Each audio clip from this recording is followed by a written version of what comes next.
प्रिय विद्यार्थियों नमस्ते। आपका आपके अपने YouTube चैनल में स्वागत है। मैं हूं डॉक्टर सत्य मुदिता स्नेही, असिस्टेंट प्रोफेसर संस्कृत। हम महाकवि दंडी का कल व्यक्तित्व और कृतित्व देख चुके हैं। आज हम उनकी जो तीसरी रचना है, जो बहुत ही महत्वपूर्ण रचना है, 10 कुमार चरितम, उसका वर्णन देखेंगे कि उसमें क्या कथा वस्तु है और उसी से संदर्भित है उसका वैशिष्ट्य। तो अगर आप चैनल पर पहली बार आए हैं तो चैनल को सब्सक्राइब कर लीजिए, बेल आइकन को दबाकर उस पर ऑल शब्द पे क्लिक करके आप इस चैनल पर डाले जाने वाले सभी वीडियो को तुरंत प्राप्त कर सकते हैं। तो हम देखेंगे 10 कुमार चरित्र। 10 कुमारों का चरित्र नाम से ही स्पष्ट है। तो 10 कुमारों का इसमें चरित्र है, उनकी घटनाओं का इसमें संग्रह है और ये दंडी की बहुत ही प्रसिद्ध कृति है। इसके 3 भाग हमें वर्तमान रूप में उपलब्ध होते हैं। मुख्य भाग तो 10 कुमार चरितम है जो मध्य भाग है, परंतु 10 कुमार चरितम से ऊपर पूर्व पीठिका और 10 कुमार चरितम के बाद यानी उत्तर पीठिका, यानी कि पूर्व पीठिका को क्या कहते हैं, भूमिका कह सकते हैं, और उत्तर पीठिका को निष्कर्ष कह सकते हैं, उपसंहार कह सकते हैं। इसका ये माना जाता है कि जो दंडी थे उन्होंने पूर्व पीठिका और उत्तर पीठिका नहीं लिखी है, परंतु किसी अन्य कवि ने जब 10 कुमार चरितम जो मध्य भाग है उसमें कुछ न्यूनता देखी कि ये लग नहीं रहा कि शुरू कैसे हुआ और अंत कैसे हुआ, तो उन्होंने अपने से उसको पूरा करने के लिए उसमें जोड़ दिया। तो पूर्व पीठिका में 5 उस्वात हैं और 2 राजपुत्रों की इसमें कथा का वर्णन है। 10 पुत्रों के बारे में बताना है ना, मैं 10 राजकुमारों के बारे में, तो 2 का इसमें वर्णन है। फिर 10 कुमार चरितम में 8 उच्छ्वास हैं और 8 राजपुत्रों की कथाएं हैं इसमें, जिसमें विस्तृत कथा शुरू हो जाती है पर वो अपूर्ण ही रह जाती है। जब ये अपूर्ण रही तो इसको पूरा करने के लिए ही उत्तर पीठिका लिखी गई, जिसमें विस्तृत चरित्र पे यह है इसमें पूरा, और इसमें उपसंहार भी एक तरह से कि इन सारी कहानियों में जो 10 पुत्र हैं, 10 कुमार हैं, वो बिछड़ते हैं, पुनः मिलते हैं और लास्ट में किस तरह से अपने राज्य पाठ को करते हुए एक लंबा समय व्यतीत करते हैं, वो उत्तर पीठिका में है। तो इन तीनों ही भागों में कथ्य, वर्णन शैली आदि अनेक दृष्टियों से पर्याप्त अंतर दिखाई देता है। इसी कारण 10 कुमार चरितम के उपलब्ध स्वरूप के कृतित्व के संबंध में विद्वानों में पर्याप्त मतभेद रहा है कि किसी एक ने ही लिखे क्या ये। प्रथम मत के अनुसार संपूर्ण 10 कुमार चरितम दंडी की ही कृति है, यानी कि पूर्व भाग, मध्य भाग और उत्तर भाग तीनों ही दंडी ने लिखा है, ऐसा कहा कि कुछ आलोचकों ने, कुछ जो विद्वानों ने। द्वितीय मत क्या प्रतीत है कि केवल मध्य भाग ही दंडी ने लिखा है, जिसमें 8 उच्छ्वासों में 10 नहीं वरन 8 ही कुमारों की कथा वर्णित है। डॉक्टर कीथ, प्रोफेसर विल्सन, अगास्ते, एम.आर. कवि आदि विद्वान द्वितीय मत के ही पोषक रहे हैं कि केवल 8 ही उच्छ्वास थे और उसमें 8 कुमारों की कथा है और ये बीच वाले हैं, यही दंडी ने लिखे हैं। इन विद्वानों के द्वारा प्रयुक्त की गई सबल युक्तियों के आधार पर यही विचार प्रबलतया पुष्ट होता है कि दंडी ने अपने ग्रंथ के नामकरण के अनुसार यद्यपि 10 कुमारों का चरित्र वर्णन किया था, तथापि कालक्रम से ग्रंथ का आदि भाग और अंत भाग नष्ट हो गया। प्राचीन जमाने में जो भी कोई लिखा जाता था वो पांडुलिपियों पे, पत्तों पे ऐसे लिखा जाता था। तो ये जो विद्वान हैं कीथ, विल्सन, अगासे वगैरह, इन्होंने क्या कहा कि लिखा तो उन्होंने पूरा था, परंतु हमें पूर्व भाग और अंतिम भाग जो है वो मिलता नहीं है, और इसलिए मध्य भाग जो है वो 8 उच्छ्वासों में 8 राजकुमारों की कथा का वर्णन है। बाद में दंडी के किसी चरम प्रशंसक कवि ने ग्रंथ के नाम की सार्थकता को सिद्ध करने के लिए, कि नाम में तो 10 कुमारों का वर्णन है तो फिर 8 ही कैसे हो सकते हैं, तो उसने सोचा कि जरूर शुरू में और जरूर अंत में कुछ इसमें रहा होगा।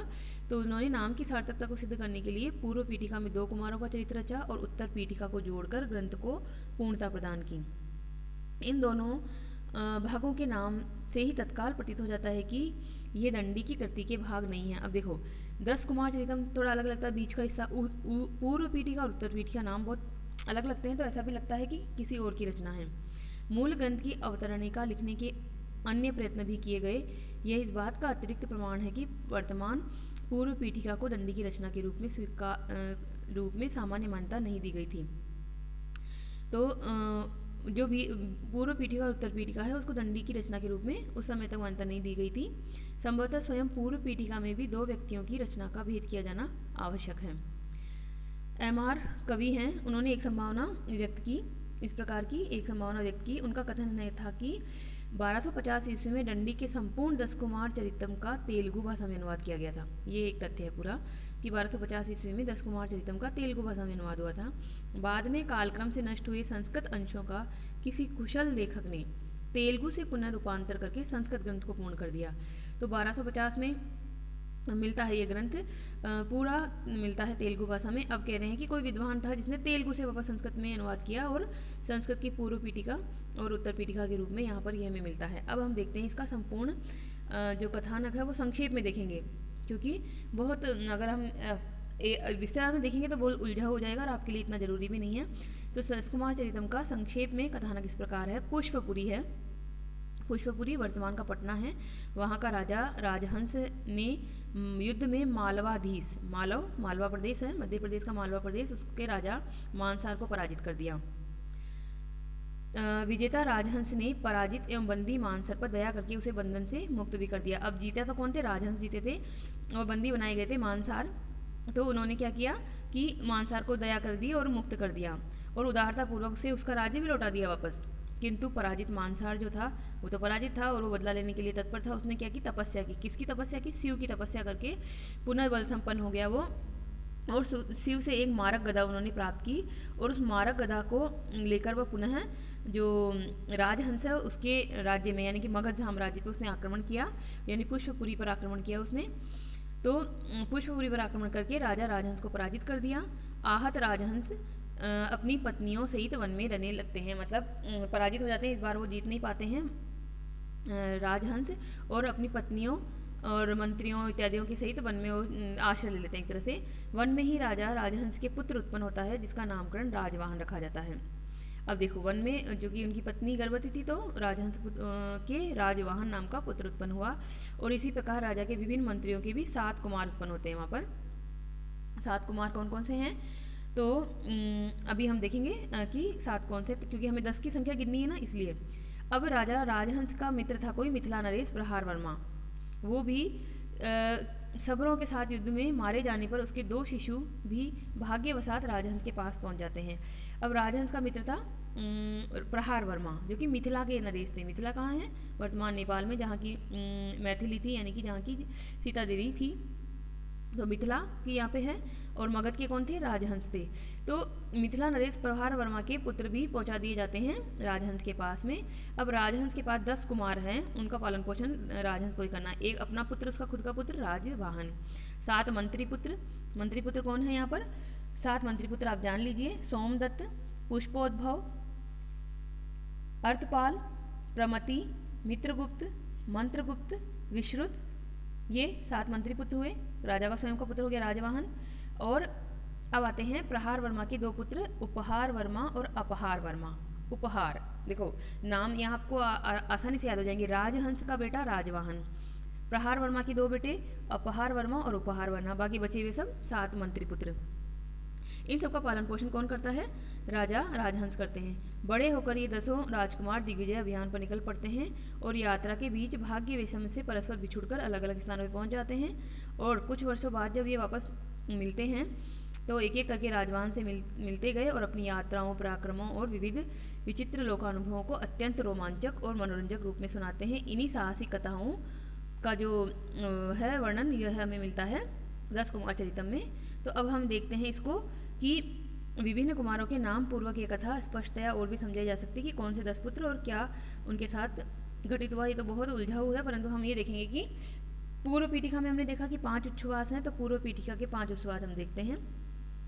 पूर्व पीठिका, प्रथम उच्छ्वास राजा राजहंस के वन पहुंचने और 10 कुमारों की प्राप्ति तक की कथा इसमें वर्णित है। उच्छ्वास में क्या होता है? उच्छ्वास का मतलब होता है श्वास छोड़ना, श्वास बाहर निकालना। तो ये विभाजन का एक प्रकार होता है कि जब कोई कथा या कोई आख्यायिका कही जा रही होती है तो जो कवि होता है वो थोड़ा विश्राम की अवस्था लेता है, तो वो कहाँ होती है? तो एक पूरा उच्छ्वास में के बाद वो विश्राम लेता है, यानी सांस भर का एक तरह से विश्राम करता है। तो प्रथम उच्छ्वास में राजा राजहंस वन में पहुंचते हैं और वहाँ उनको 10 कुमार मिलते हैं, मतलब एक तो उनके उत्पन्न होता है, बाकी 10 कुमार में से 7 मंत्री पुत्र और 2 उनके मित्र के पुत्र वहाँ पे आते हैं, ये वो है। द्वितीय उच्छ्वास में क्या होता है कि ये जो कुमार हैं 10 कुमार, 10 राजपुत्र, क्योंकि राजकुमार तो एक ही है जो कि राजवाहन है, परंतु अन्य तो कुमार तो है ना, पुत्र तो है ना, तो वो दिग्विजय के लिए निकलते हैं। एक ब्राह्मण का हित संपादन करने तो राजवाहन का गमन होता है। राजवाहन किसी ब्राह्मण की मदद करने के लिए निकल जाते हैं और अन्य कुमार उनसे बिछड़ जाते हैं, जो थे वो अलग हो जाते हैं। अब अलग होने के बाद में कहाँ कहाँ कुछ पहुँचते हैं और उनके साथ में क्या क्या घटनाक्रम होता है वो सब होता है, और जब वापस मिलेंगे तब पुनः बताएंगे सारा घटनाक्रम। तृतीय उच्छ्वास में क्या होता है, राजा राजहंस के अमात्य हैं सीतवर्मा के पौत्र कौन है, सोमदत्त, उनका इसमें वर्णन है। अब हम देखो यहाँ पे पौत्र शब्द पढ़ रहे हैं, पुत्र नहीं पढ़ रहे हैं। सीतवर्मा के पौत्र हैं सोमदत्त, उसका वर्णन है। और सोमदत्त के पिता का क्या नाम है, कनिष्ठ वर्मा। यहाँ पर क्या है कि मंत्रियों की एक तरह से 3 पीढ़ी हो जाएगी, आपको ये ध्यान रखनी पड़ेगी कि दादा, बेटा और पोता। तो अब यहाँ पर जो मंत्री हैं वो राजवाहन के समकालीन मंत्री हैं, तो वो पोते हैं, एक तरह से मंत्रियों के पोते हैं। तो यहाँ पर ये ध्यान रखना पड़ेगा हमें। चतुर्थ उच्छ्वास में क्या आता है, चतुर्थ उच्छ्वास में पुष्पोद्भव का वर्णन होता है। पुष्पोद्भव कौन है, ये हैं रत्नोद्भव के पुत्र। और रत्नोद्भव के पीछे हम जाएं तो पीढ़ी मिलेगी आपको पद्मोद्भव, यानी कि दादाजी उसके पद्मोद्भव हैं, फिर पिताजी हैं रत्नोद्भव, और पुष्पोद्भव का इसमें वर्णन है। फिर आता है पंचम उच्छ्वास। पंचम उच्छ्वास में स्वयं राजवाहन का ही वर्णन है। तो राजवाहन इसके नायक हैं, मुख्य नायक हैं। और इनका जो है राजा जो मानसार हैं, जो कहाँ के थे, मालवा नरेश थे, उनकी पुत्री है अवंती सुंदरी, उससे उनसे प्रेम होता है और उसके विवाह का इसमें वर्णन है। तो यहाँ पर आपको ये ध्यान रखना पड़ेगा कि जो राजवाहन है उसके पिता है राजहंस, उनके शत्रु हैं एक तरह से मालवा के राजा मानसार, और उनकी पुत्री से ही प्रेम हो जाता है राजवाहन को। और अवंती सुंदरी, अवंती प्रदेश की सुंदरी, उसके नाम में ही अवंती सुंदरी है, और मालवा प्रदेश को अवंती प्रदेश कहा जाता था उस समय। तो अवंती सुंदरी की जो कथा है वो अवंती सुंदरी, हमने कल देखा था कि अवंती सुंदरी में क्या कथा वर्णित है, मानसार जो राजा हैं उनकी पुत्री का प्रणय यानी प्रेम और विवाह की घटना उसमें वर्णित थी। तो यहाँ से इस पंचम उच्छ्वास से उठाई हुई घटना को अलग से देखा जाए तो अवंती सुंदरी कथा बन जाती है, और पूरा देखा जाए तो राजवाहन और अवंती सुंदरी कथा का मतलब कथा में प्रेम और विवाह का वर्णन है। अब आता है आपका 10 कुमार चरितम, जो मूल जो माना जाता है कि कवि दंडी की मूल रचना है। तो इसमें है आपको कि प्रथम उच्छ्वास में राजवाहन की कथा समाप्त होती है। जो कथा पंचम उच्छ्वास में वहाँ शुरू हुई थी वो कथा यहाँ समाप्त होती है पूर्णतः, इसीलिए तो अधूरा लगता था, इसीलिए तो 10 कुमार चरितम से पहले इसमें पूर्व पीठिका जोड़ी गई। फिर आता है द्वितीय उच्छ्वास में अपहार वर्मा का चरित्र चित्रण करना है। पर अपहार वर्मा कौन है, तो आपको पता है कि मिथिला नरेश प्रहार वर्मा का ये पुत्र था। यमज पुत्र का मतलब था जुड़वा पुत्र, यानी कि एक साथ ही उत्पन्न हुए थे 2 पुत्र, अपहार वर्मा और उपहार वर्मा, और इन दोनों का वर्णन आएगा। तो तृतीय उच्छ्वास में उपहार वर्मा का वर्णन है, और उसकी विविध अनुभवों का वर्णन है कि जब वो बिछड़ते हैं राजवाहन से तो वापस जब मिलते हैं तो पूरा घटनाक्रम बताते हैं कि उसके साथ क्या क्या घटित हुआ। चतुर्थ उच्छ्वास में अर्थपाल का चरित्र चित्रण है। अर्थपाल कौन, अर्थपाल हैं धर्मपाल के पोते और कामपाल के पुत्र। तो ये वंश परंपरा भी है इस तरह से। पंचम उच्छ्वास में है अमात्य के पौत्र प्रमति का वर्णन। प्रमति हमने, क्योंकि ये जान लेना है आपको कि कौन से 10 पुत्र इसमें वर्णित हैं। तो प्रमति जो ये हाईलाइटर हो रहा है, हाईलाइट लगाया गया है, ये इसकी मुख्य घटना है। तो आप अगर कॉपी में नोट करेंगे तो कैसे लिखेंगे, द्वितीय उच्छ्वास अपहार वर्मा का वर्णन, तृतीय उच्छ्वास उपहार वर्मा का वर्णन, चतुर्थ में अर्थपाल, पंचम में प्रमति। तो इस तरह से बताएंगे आप। षष्ठम जो उच्छ्वास है, षष्ठ उच्छ्वास, उसमें मित्रगुप्त का वर्णन है। और मित्रगुप्त क्या है, वो सुमंत्र के पुत्र हैं और धर्मपाल के पोते हैं, इस प्रकार से है। सप्तम उच्छ्वास शुरू होता है तो इसमें मंत्रगुप्त के रोचक अनुभवों का वर्णन है, और इस प्रकार इसमें कथा मिलती है। जो कि मंत्रगुप्त कौन है, धर्मपाल के मध्यम पुत्र सुमित्र के पुत्र हैं ये, क्योंकि धर्मपाल के 3 पुत्र थे तो मध्यम पुत्र भी हुआ। प्रथम मध्यम पुत्र सुमित्र और सुमित्र के उत्पन्न हुए मंत्रगुप्त। इस प्रकार से 7वां उच्छ्वास है। अब आता है 8वां उच्छ्वास। 8वां उच्छ्वास में विश्रुत की कथा शुरू होती है, पूरी नहीं हो पाती परंतु। और विश्रुत कौन है, ये बहुत महत्वपूर्ण प्रकरण है, इसमें विश्रुत चरितम अलग से भी रखा जाता है कोर्स में। तो सुश्रुत का बेटा है विश्रुत, और सुश्रुत का जो पिता का नाम था पद्मोद्भव। तो पद्मोद्भव के पौत्र विश्रुत का इसमें चरित्र चित्रण और कथा घटनाक्रम पूरा है। और उत्तर पीठिका में विश्व चरित्र हमें प्राप्त होता है पूर्णतः, वहाँ शुरू ही हो पाता है, समाप्त नहीं होता, तो समाप्त यहाँ किया जाता है। इसलिए उत्तर पीठिका लिखने की आवश्यकता भी महसूस हुई किसी कवि को या स्वयं दंडी को भी। तो 10 कुमारों की कथाएं तो प्रत्येक उच्छ्वास की मुख्य कथा है ही, किंतु 10 कुमार चरितम में मुख्य कथाओं के साथ साथ अनेक अवान्तर कथाएं भी आती रहती हैं, जिससे स्वतः ही पंचतंत्र की कथा शैली का स्मरण हो जाता है हमें कि ये पंचतंत्र की तरह लिखा हुआ है कि एक कथा के अंदर दूसरी कथाएं जुड़ती रहती हैं। इस प्रकार दस कुमार चरितम जो है, लगता है कि पंचतंत्र की कथा शैली तो है, परंतु वहाँ से उसका नीति उपदेश वैसा नहीं है, क्योंकि ये उपदेशात्मक कृति नहीं है जिसमें आकर्षक ढंग की कथाओं के माध्यम से नीति शास्त्र की शिक्षा देना मुख्य प्रयोजन रहा था किसका, पंचतंत्र का। परंतु यहाँ पर इसका कथा का जो उद्देश्य है वो कोई नीति की शिक्षा देना नहीं है दस कुमार चरितम में, अपितु दस कुमार चरित की विभिन्न कथाओं में काम शास्त्र, नीति शास्त्र एवं राजनीति के मार्मिक गूढ़ विभिन्न सिद्धांतों के द्वारा दंडी का वैदुष्य अवश्य हमें यहाँ पे दिखता है कि काम शास्त्र, नीति शास्त्र, अर्थशास्त्र, राजनीति शास्त्र सभी का उन्हें काफ़ी ज्ञान है। दंडी का उद्देश्य जो था वो शुद्ध कवि कर्म करना था, अपना कवित्व दिखाना था, जिससे पाठक और श्रोता रस निमग्न हो सके, और दंडी अपने काव्य के इस प्रयोजन में पूर्णतया यानी 100% सफल भी हुए हैं। दस कुमार चरितम में घटनाओं का सुश्लिष्ट प्रवाह, पात्रों का सहज चित्रण एवं प्रत्येक रस में हास्य और व्यंग्य की सूक्ष्म किंतु तीक्ष्ण धारा बरबसी पाठक को काव्य रस में आकंठ स्नान करा के काव्य अनुभूति करा देती है। अब देखिए यहाँ पर जो बहुत अच्छे से पिरोई गई है, हम इसको हमारे कोर्स में सामान्य अध्ययन ही है तो हम सामान्य अध्ययन ही करते हैं। अगर विस्तृत अध्ययन होता तो एक एक आपको लगता कि किस तरह से, जैसे हम कोई मूवी देखने बैठते हैं तो एक मूवी के अंदर दूसरी, दूसरे के अंदर तीसरी, इस तरह से चलती रहती है और इतना बड़ा ग्रंथ लिख दिया जाता है। तो यहाँ पर बहुत ही सूक्ष्म दृष्टि है कवि की। इस प्रकार से जो ये ग्रंथ है दश कुमार चरितम, ये विशुद्ध कल्पनात्मक है और जिसे उत्पाद्य कोटि का कहा जाता है, यानी कि कथानक को कहा जाता है ना कि कल्पना प्रधान है, कि इतिहास प्रधान है, किस प्रकार का, तो ये कल्पना प्रधान है और उत्पाद्य कोटि में लिया जाता है इसे। इस विषय में भी हर्टेल जो है विद्वान ने उस विचारधारा को प्रस्तुत किया कि संभवतः दंडी ने गुणाढ्य की व्रत कथा से इस प्रकार की कथा वस्तु की प्रेरणा ग्रहण की थी। गुणाढ्य की व्रत कथा से प्रेरणा ली थी किसने, दंडी ने, और लिखा था उस प्रकार का ग्रंथ ये दस कुमार चरितम। क्योंकि जिस प्रकार वृहत कथा में नरवाहन दत्त और उसके मित्र परस्पर वियुक्त होकर विभिन्न देशों में विविध अनुभव प्राप्त करते हैं और पुनः परस्पर मिल जाने पर अपने रोमांचक अनुभवों की कथा सुनाते हैं, उसी प्रकार दस कुमार चरितम में राजवाहन और उसके मित्रों का आचरण दृष्टिगोचर होता है। यानी कि गुणाढ्य की व्रत कथा है, उसमें नरवाहन दत्त और उसके मित्रों की कथा है, और इसी तरह से दस कुमार चरितम ग्रंथ में राजवाहन मुख्य जो नायक है उसकी और उसके अन्य जो 9 मित्र हैं उनकी घटना का वर्णन है।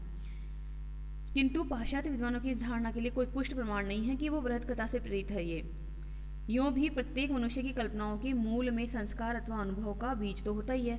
अब कोई ग्रंथ लिखा जाता है तो कोई ना कोई तो होता ही है उसकी प्रेरणा, तो स्पष्ट नहीं कहा जा सकता कि उससे ही सब कुछ इन्होंने लिया है, एक प्रेरणा जरूर मिली है इनको।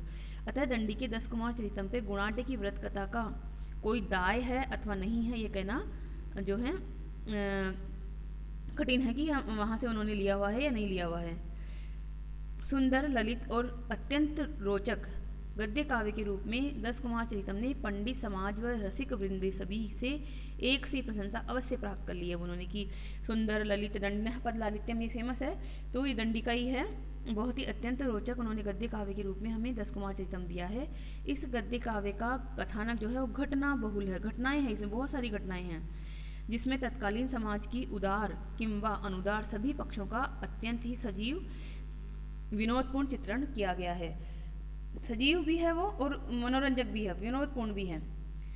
अब इस तरह से कथा वस्तु के बारे में हमने जाना कि कथा वस्तु कैसा है वहाँ पे। अब चरित्र चित्रण के बारे में जानते हैं, क्योंकि हम जब किसी कवि को पढ़ते हैं तो इसी तरह से पॉइंट पढ़ते हैं उसके, कि कथानक, चरित्र चित्रण, प्रकृति चित्रण, रस चित्रण, भाषा शैली, अलंकार, इस तरह के पॉइंट रखे जाते हैं। तो चरित्र चित्रण अगला पॉइंट आ रहा है।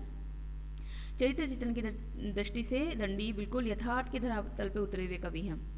उन्होंने आदर्श की असंभाव्य ऊंचाइयों पर अपने पात्रों को स्थापित नहीं किया है, यानी आदर्श नहीं रखे हैं जैसे कि वहाँ पे होते हैं रामायण में मर्यादा पुरुषोत्तम श्री राम की, वो बिल्कुल मर्यादा का पालन करने के लिए अपने आप को कष्ट देते हैं, बल्कि यहाँ पर सामान्य समाज में जो देखा जाता है जैसा इंसान होता है कि अपने लोभ के लिए, अपने स्वार्थ के लिए वो किस तरह से एक दूसरे का प्रयोग करता है, या उसमें अच्छाइयाँ भी है, बुराइयाँ भी है, इस तरह से यहाँ पर पात्रों को दिखाया गया है। कथानक के मध्य आए हुए महत्वपूर्ण अथवा गौण सभी पात्रों का चित्रण अत्यंत ही सजीव और यथार्थ हुआ है, चाहे वो गौण पात्र हो चाहे महत्वपूर्ण पात्र हो, सबका बहुत ही सजीव चित्रण हुआ है। पृथ्वी के इस विस्तृत पटल पर जितने विभिन्न स्वभावों के मानव हैं, मानव सभी अपने समस्त गुणों और दोषों के साथ दस कुमार चरितम के पात्र के रूप में ढल गए हैं।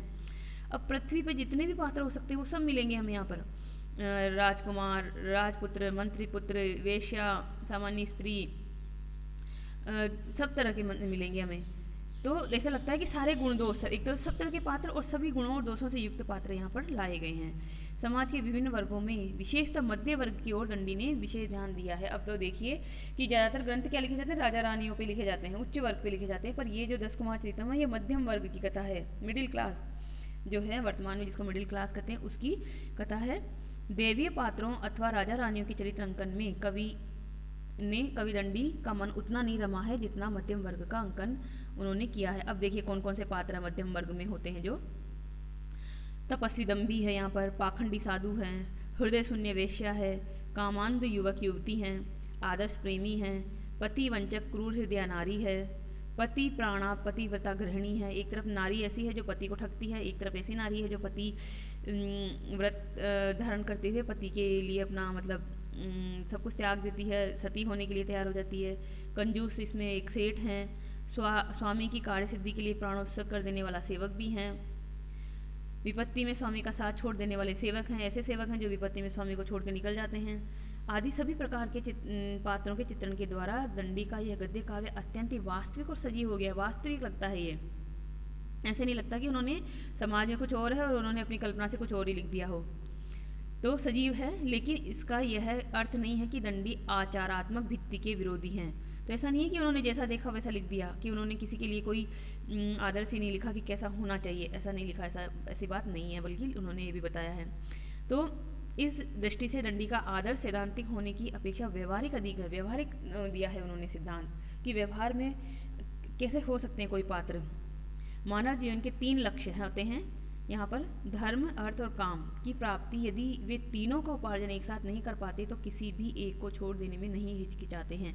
अब धर्म अर्थ काम मोक्ष 4 पुरुषार्थ हैं, उसमें से 3 पुरुषार्थ हैं, एक साथ वे नहीं सिद्ध किए जा रहे हैं किसी व्यक्ति के द्वारा।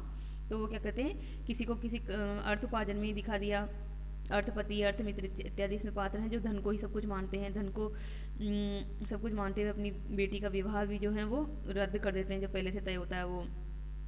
तो कुछ लोग मोक्ष में इसमें लगे हुए हैं, धर्म की प्राप्ति में लगे हुए हैं, कुछ लोग काम सेवन में लगे हुए हैं, जो युवक युवतियों का इसमें कामांध प्रेम दिखाया गया है। तो समाज में व्याप्त बुराइयों का चित्रण करके दंडी जीवन की वास्तविकता का वर्णन तो करते ही हैं, साथ ही उन दोषों के प्रति हमें सचेत भी कर देते हैं। अब देखिए कवि ने आखिर दोष भी इसमें बताया, तो क्यों कवि कोई काव्य में अपने ऐसे लिखता है कि दोष भी आए, समाज के दोष भी आए, तो वो हमें सचेत करना चाहते हैं, सावधान करना चाहते हैं कि देखो अगर तुमने इस तरह के दोष रहे तो तुम्हारा भी वही गति होगी जैसा इस काव्य में अमुक अमुक नायक नायिका की हुई। तो सचेत रहना चाहिए। संस्कृत साहित्य में दंडी ने नारी जीवन का जितना बहुरंगी पट प्रस्तुत किया है उतना अन्य किसी ने नहीं किया है।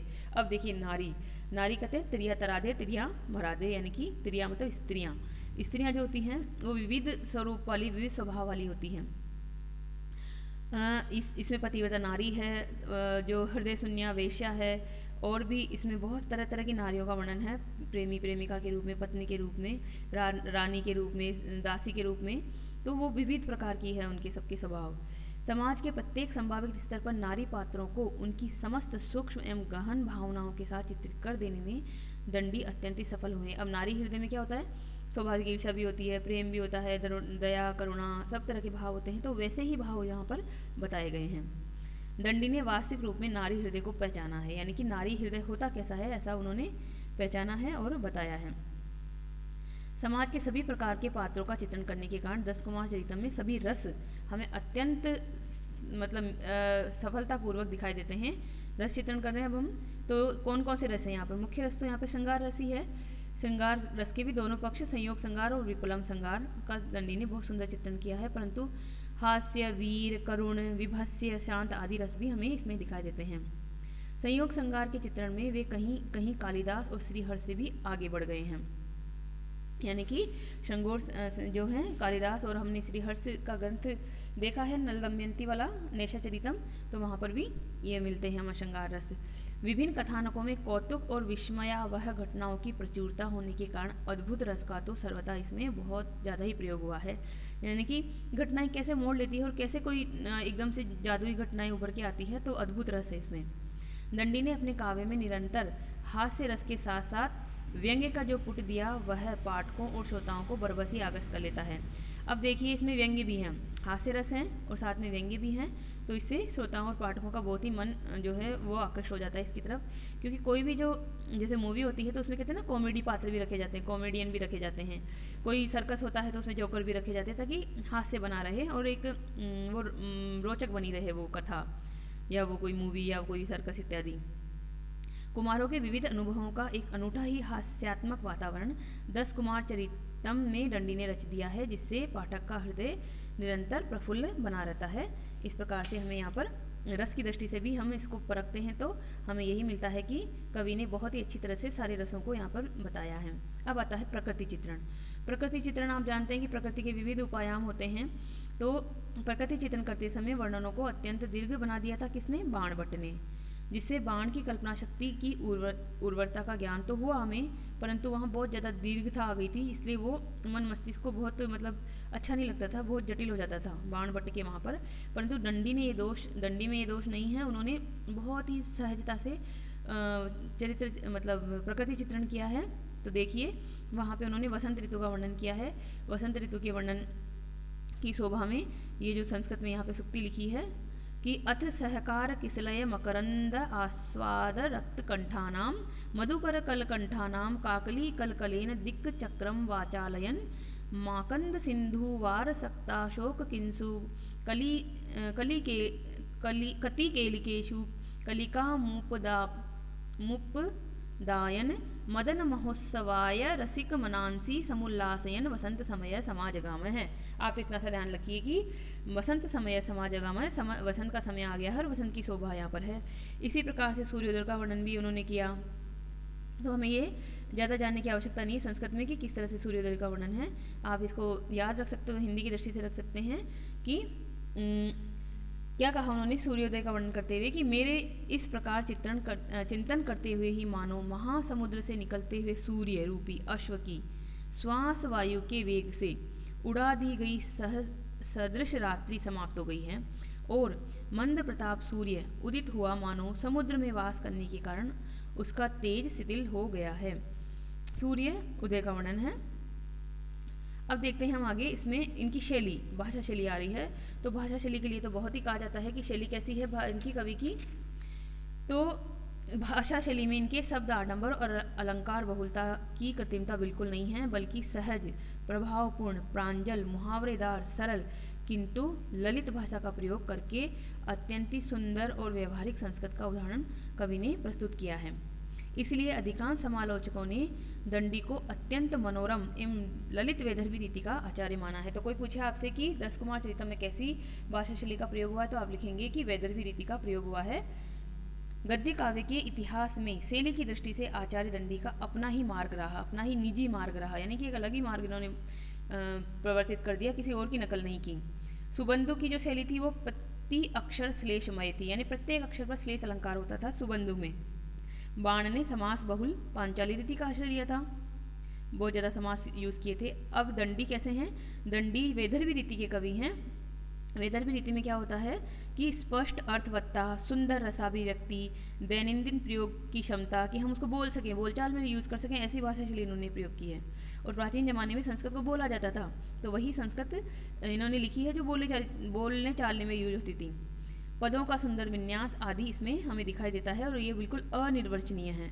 अपने वर्ण्य विषय एवं कथ्य के अनुरूप दंडी की शैली का स्वर भी परिवर्तित होता चला जाता है। जैसे जैसे कभी वर्णन विषय बदलते हैं वैसे वैसे ही वो उनकी शैली भी बदलती चली जाती है। ऐसा नहीं है कि हर जगह एक ही जैसी शैली आई है। तो शैली की सरलता के सदस्य दंडी की भाषा पर भी बहुत अधिकार था। अब अगला पॉइंट किस पे आ रहा है? भाषा पर अधिकार, यानी कैसी भाषा शैली उन्होंने प्रयुक्त की। शैली अलग चीज़ होती है, भाषा अलग चीज़ होती है। कथा के वर्णन में वे सरल और सुबोध भाषा का प्रयोग करते हैं और पात्रों के पारस्परिक संवाद में, कथनोपकथन में यानी संवाद में भाषा की जटिलता तथा विस्तार के दोष को सावधानीपूर्वक वह दूर कर देते हैं। दंडी की सरल भाषा और हृदय शैली के एकाधिक उदाहरण हमें देखने होंगे यहाँ पर, जैसे कि छठा उच्छ्वास है, उसमें धूमिनी कथा आती है। उस धूमिनी कथा में भयंकर अकाल का एक दृश्य दिखाया गया है कि अकाल पड़ रहा है तो क्या हो रहा है। तो देखो, क्षीण सारम सस्यम ओषधय वन्द्यः न फलवन्तो वनस्पतयः क्लीबः मेघः भिन्न स्रोतसः स्रवन्त्यः पंकशेषाणि पल्लवानि निर्निस्यन्यानि उष्णमंडलानि विरलीभूतम कंदमूल फलम। तो किस तरह से पानी नहीं है उसमें, तालाब में औषधियाँ जो हैं बांझ हो गई हैं, वनस्पतियाँ फल से युक्त नहीं हैं, मेघ जो हैं वो नपुंसक बन गए हैं, स्रोत जो हैं पानी के स्रोत वो सूख गए हैं, और पंख शेषानी पल्लवानी यानी कि कीचड़ मात्र रह गया है इसमें पल्लवों पर। जो तालाब में कमल खिले हुए हैं वहाँ पे कोई पानी नहीं है बल्कि कीचड़ी रह गया। इस प्रकार से विविध प्रकार की जो अकाल की वजह से अभाव होते हैं वो वर्णित है, और कंदमूल फल इत्यादि कुछ नहीं मिल रहा है लोगों को खाने के लिए। तो अकाल की भयावहता को प्रकट करने के लिए ऐसी ही शैलियों भाषा की आवश्यकता थी। दूसरी ओर एक सुंदर कन्या का नक्शिक वर्णन किया उन्होंने। तो करते हुए उन्होंने षष्ठम उच्छ्वास में क्या कहा, देखो बहुत बड़ी सी ये कोटेशन है पर आपको पूरी कोटेशन नहीं ध्यान रखनी, इतना सा ध्यान रख लीजिए कि एक कन्या का उन्होंने वर्णन किया। तो क्या कह रहे हैं वो, अस्या खलु कन्यकाया सर्व एव अव्यया न अति स्थूला न अति कृशा न अति हृष्वा न अति दीर्घा न विकटा मृजावंतश्च। किसी कन्या के अवयवों के बारे में कहते हैं कि वह न बहुत मोटी है, न वो बहुत पतली है, न वो बहुत हृष्व है, न बहुत दीर्घ है, बल्कि बहुत ही एक सुडोल बिल्कुल शरीर वाली है और बहुत सुंदर कन्या है। दंडी ने अपने गद्य काव्य को अलंकारों से सजाया है, परंतु उसमें बहुत ज़्यादा प्रयास नहीं किया उन्होंने, अचानक मतलब सायास नहीं हुआ है, बल्कि स्वभावतः ही वहाँ पर आए हुए लगते हैं हमें। तो यमक अलंकार देखिए, यहाँ पर यमक अलंकार की शोभा के रूप में क्या वर्णित है, कुमारा माराभिरामा रामाद्य पौरुषा रुषा भस्मीकता रयोपहसितिर समीरणा रणाभियानेन यानेन अभ्युदया शंश राजानम अकार्षु। तो ये क्या है, यमक अलंकार है। किस तरह से दो दो के जोड़े में यहाँ पे शब्द लिखे हुए हैं, मारा मारा, रामा रामा, रुषा रुषा, रयो रयो, रणा रणा, यानेन यानेन, इस तरह से ये यमक अलंकार है।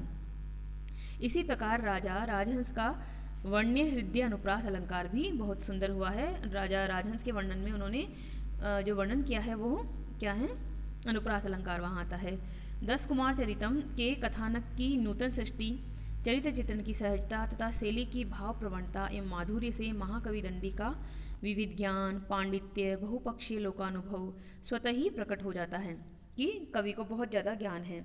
विविध घटनाओं के विन्यास एवं वर्णन से प्रकट होता हुआ दंडी का राजनीति का पांडित्य, कामशास्त्र के गूढ़ तथ्य का अनुशीलन तथा चौर शास्त्र का अद्भुत ज्ञान पाठक को चमत्कृत कर देता है कि उन्हें राजनीति, कामशास्त्र, चौर शास्त्र, चोरी का भी एक तरीका होता है, एक शास्त्र होता है, वो सब उन्हें पता है। अष्टम उच्छ्वास में वसुरक्षित नामक मंत्री ने सर्वगुण संपन्न राजा अनंत वर्मा को दंड नीति संबंधित जो सार गर्भित उपदेश दिया वह बहुत ही महत्वपूर्ण है। इसमें वसुरक्षित नाम के मंत्री ने राजा अनंत वर्मा को एक उपदेश दिया है, तो वो भी इसमें बहुत महत्वपूर्ण है। अब देखते हैं हम कि व्याकरण शास्त्र के भी परम ज्ञाता थे जो दंडी हैं वो। 7वां उच्छ्वास उसमें मंत्रगुप्त के द्वारा कथित कथा में ओष्ठ वर्णों का नितांत अभाव है, क्योंकि प्रेयसी के द्वारा ओट पर दंत शत कर देने के कारण वह ओष्ठ वर्णों का उच्चारण कर ही नहीं पा रहा था। तो ओष्ठ वर्ण में क्या आते हैं, प फ भ भ म, उपपदमान्यानाम ओष्टो एक सूत्र होता है जिससे प फ भ म ओष्ठ वर्ण होते हैं। तो इस पूरे षष्टम उच्छ्वास में कहीं भी ओष्ठ वर्ण का प्रयोग ही नहीं हुआ है। ये यहाँ पर आपको मिलेगा संस्कृति कोटेशन की, स किल कर कमलेन किंचित समृता ननो ललित वल्लभ भार बस दत्त दंत शत व्यसन विहवल्ला, इस तरह से करके ये है, ये आता है। इस स्थल को कतिपय आलोचक दंडी की शाब्दिक क्रीड़ा का उदाहरण भी मानते हैं कि शब्द उन्होंने ऐसे रचे हैं और शब्दों से खेल रहे हैं। एक तरह से क्रीड़ा मतलब खेलना, शाब्दी यानी शब्दों से खेल रहे हैं कवि तो। किंतु इससे दंडी की अपरिमित व्याकरण ज्ञान और भाषा पर असाधारण अधिकार अवश्य ही सूचित होता है कि उन्हें व्याकरण का भी ज्ञान है और भाषा पर कैसा अधिकार है कि उन्होंने एक भी इसमें ओष्ठ वर्ण का प्रयोग ही नहीं किया है। अब देखते हैं हम इसका सांस्कृतिक अनुशीलन की दृष्टि से 10 कुमार चरितम का महत्व। तो ये तो बहुत ही बड़ा क्वेश्चन बनता है एग्जाम में कि इसमें आखिर समाज और संस्कृति का कैसा चित्रण किया गया है कवि ने इसमें 10 कुमार चरितम में। तो देखिए, सांस्कृतिक अनुशीलन की दृष्टि से दंडी का 10 कुमार चरितम एक अनुपम ग्रंथ है। तत्कालीन समाज का जो चित्र अंकित किया है उससे उनकी प्रखर निरीक्षण शक्ति की क्षमता का हमें स्पष्ट ज्ञान हो जाता है। विविध कुमारों के भिन्न भिन्न अनुभवों में समाज के विभिन्न वर्ग, विशेषतः मध्यम वर्ग की स्थिति, स्त्रियों का आचरण एवं स्थान, वेशभूषा, आभूषण, परंपराएं, उत्सव, आर्थिक संसाधन, विदेशों से व्यापार, शैव तथा जैन एवं बौद्ध धर्म की उन्नत किंतु किंवा अवनत, चाहे उन्नत स्थिति कहें चाहे अवनत स्थिति कहें, सारी स्थितियों का भली भांति प्रतिबिंब हमें यहाँ मिलता है। तो आपको जैसे एक कोटेशन होती है कि साहित्य समाज का दर्पण होता है, इसकी व्याख्या कीजिए, टिप्पणी कीजिए, चाहे आपको हिंदी में मिले ये क्वेश्चन, चाहे संस्कृत में मिले, चाहे इतिहास में मिले, आप इस तरह से बता सकते हैं कि किस तरह से साहित्य समाज का दर्पण होता है और समाज में जो व्याप्त होता है वही साहित्य में झलकता है। तो ये यहाँ पे मिलेगा आपको, और यही समाज और ये संस्कृति हमारी उसमें दिखाई देती है। संसार के वैविध्यपूर्ण अनुभवों ने दंडी की कल्पना शक्ति को उर्वरक बनाकर मानव वास्तविक रूप दे डाला था। इसलिए दंडी की सूक्तियों का भी अत्यंत ही इसमें सरस और लोकप्रिय प्रयोग हुआ है। इन सूक्तियों में दंडी का स्वानुभूत लौकिक सत्य ही अत्यधिक प्रभावशाली भाषा में अभिव्यक्त हुआ है। उन्होंने जो खुद अनुभव किया वही अनुभव उन्होंने सूक्तियों के माध्यम से बताया है। क्या बताया उन्होंने? इह जगति ही न निरीहम देहिनम श्रियः संश्रयते। इस जगत में निरीह व्यक्ति के पास कोई शोभा नहीं होती है, उसका कोई महत्व नहीं होता है। अभवदीयम ही नेव किंचित मद संबद्धम। फिर दुष्कर साधनम प्रज्ञा। प्रज्ञा जो है वो दुष्कर साधन के रूप में होती है, यानी साधी नहीं जाती है। स्वदेशो देशांतरम इति नेयम गणना विदग्धस्य पुरुषस्य। पतिरेव देवतम वनितानां विशेषतः कुलजानाम। पति ही देवता होता है वनिता स्त्रियों के लिए, तो विशेष रूप से जो कुलजा होती हैं, जो कुलाभिमानी स्त्रियां होती हैं, उनके लिए तो पति ही देवता होता है। जीवितम ही नाम जन्मवताम चतुः पंचाप्याहानि इत्यादि इत्यादि सूक्तियाँ हैं। तो हम किसी भी ग्रंथ को पढ़ते हैं तो अंतिम में हम ये बताते हैं कि इसमें किस तरह की सूक्तियों का वर्णन है। इस प्रकार से हम अब समाप्ति की ओर पहुँच रहे हैं इस पर। तो अब आपको एक और कथन मिलता है जिसकी व्याख्या एग्जाम में पूछी जाती है, दंडिनः पद लालित्यम। इसका क्या मतलब होता है कि पदों की ललितता, पदों की सुंदरता दंडी की बहुत ही प्रसिद्ध है। सर्वाधिक उपयुक्त शब्दों के गुम्फन के द्वारा दंडी इतनी सुंदर वाक्यमाला प्रस्तुत करते हैं कि उस पद योजना के द्वारा वर्ण्य विषय मानो शब्द चित्र ही बन जाता है। ऐसे शब्द उन्होंने पिरोए कि उन्होंने तो बोला और हमारे सामने वो चित्र एकदम प्रकट हो गया कि ऐसा चित्र है, उसको कहते हैं पद लालित्य। तो पद लालित्य का एक सुंदर उदाहरण देखिए। तस्य वसुमती नाम सुमति लीलावती कुलशेखर रमणी रमणी बभूव। तो इसमें सुमति, वसुमती, लीलावती, कुलशेखर रमणी रमणी बभूव, तो ये शब्द चित्र के रूप में उपस्थित हो गए हमें, जो उन्होंने वर्णन किया वो वर्ण्य विषय। दंडी के इन्हीं विविध गुणों से आकृष्ट आलोचकों ने दंडी की बहुमुखी प्रशंसा की। क्या प्रशंसा की? कबीर दंडी, कबीर दंडी, कबीर दंडी न संशय। कवि तो मात्र दंडी ही हैं, कवि तो मात्र दंडी ही हैं, कवि तो मात्र दंडी ही हैं, इसमें कोई भी संशय नहीं है। इस प्रकार से संपूर्ण साहित्य का एकमात्र कवि किसी को घोषित किया तो किसको किया? दंडी को ही किया है। तो इस प्रकार से हम देख रहे हैं। और एक अन्य जो है प्रशंसा में लिखी गई इनके लिए एक कोटेशन है।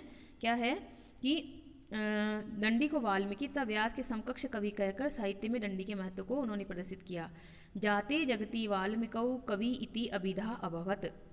कवि इति ततो व्यासे कवयः त्वयि कवयः तु अयि दंडिनी। अब देखो कवि शब्द के तीन रूप चलते हैं प्रथम विभक्ति में, कवि, कवि, कवयः, एक वचन, द्विवचन, बहुवचन। तो जब वाल्मीकि हुए तो कवि शब्द यूज हुआ, यानी एक वचन हुआ, एक ही थे। कवि द्विवचन का यूज हुआ जब वाल्मीकि और व्यास दो हो गए तब। फिर कवयः बहुवचन में संज्ञा कब बनी? जब दंडी भी आए और दंडी ने अपनी ग्रंथों से संसार को परिचित कराया, तब बना कवयः। तो इस प्रकार से वाल्मीकि, व्यास और दंडी इन तीन की वजह से कवयः हुआ, यानी कि बहुवचन के रूप में कवय शब्द का प्रयोग हुआ, यानी कि इनके समकक्ष कवि हैं ये। इस प्रकार से अब हम इसको करते हैं समापन, क्योंकि आज जो है लंबा हो रहा है थोड़ा अपना वीडियो। सुबंधु, बाण तथा दंडी की रचनाओं के रूप में संस्कृत गद्य काव्य ने चरमोत्कर्ष प्राप्त किया।